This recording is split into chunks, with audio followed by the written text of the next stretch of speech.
Bom dia, alunos. Ontem nós tivemos, na turma 42, tivemos uma aula sobre o processo da auditoria, né? O início do processo de auditoria. Então, a pedido de alunos, eu vou fazer este vídeo dando uma visão assim muito rápida por causa do tempo que a gente tem para passar, para poder fazer o download do vídeo no YouTube. Então eu vou fazer só uma revisão sobre esse processo de auditoria, que eu adoto o nome de caminho crítico do processo de auditoria. Vocês não vão encontrar isso em lugar nenhum, não existe livro nenhum que tenha essa visão, que demonstre essa visão do processo de auditoria, nem que tenha escrito isso com esse título. Então, o caminho crítico do processo de auditoria é o caminho pelo qual o auditor percorre para poder chegar ao seu objetivo, que é a emissão de uma opinião sobre as demonstrações contábeis.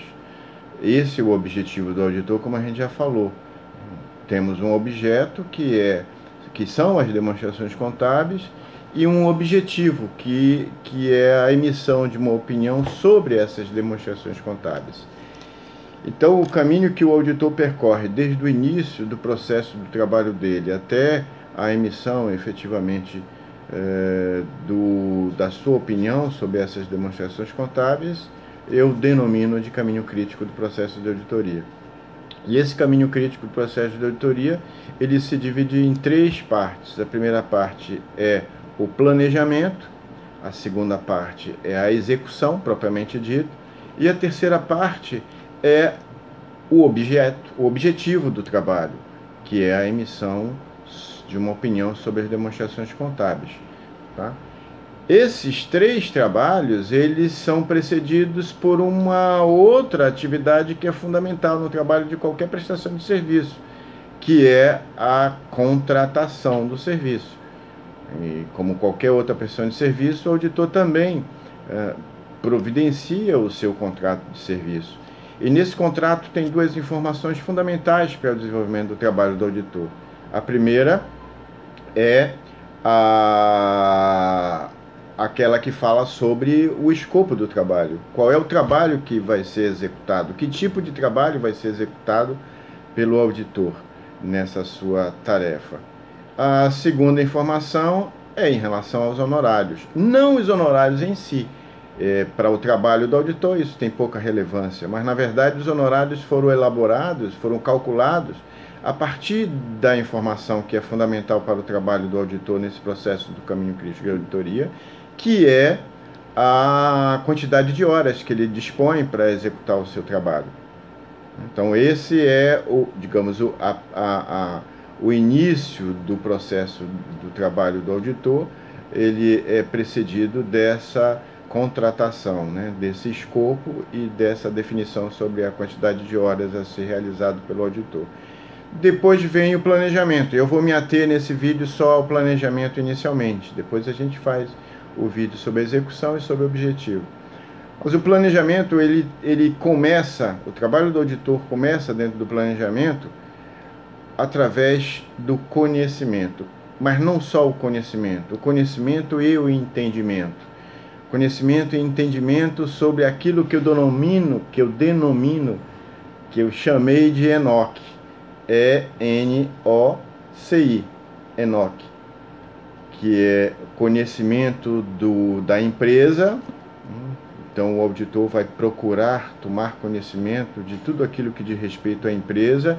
E quando eu falo tomar conhecimento de tudo aquilo que corresponde à empresa, é tomar conhecimento daquilo que significa a ação institucional da empresa, né? A sua atividade legal, a sua atividade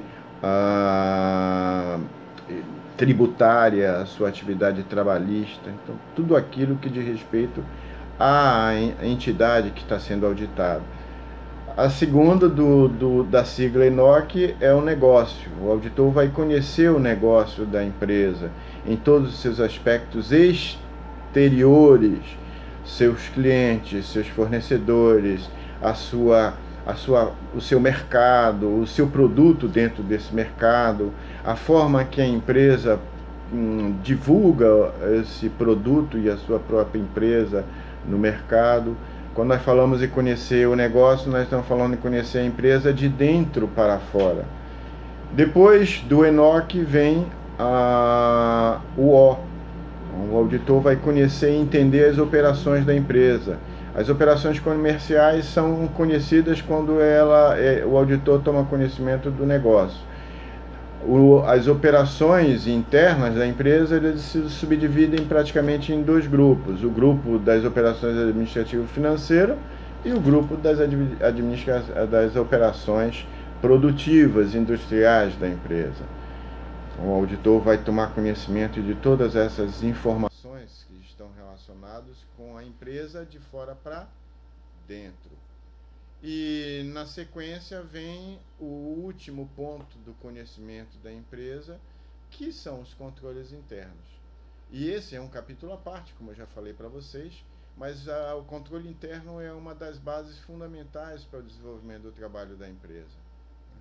Finalmente, o auditor avalia esses controles internos em todos os seus aspectos para saber se esses controles eles são bons, se eles são medianos, se eles são ruins, porque a avaliação desses controles da avaliação dos controles vai depender o desenvolvimento do trabalho da auditoria.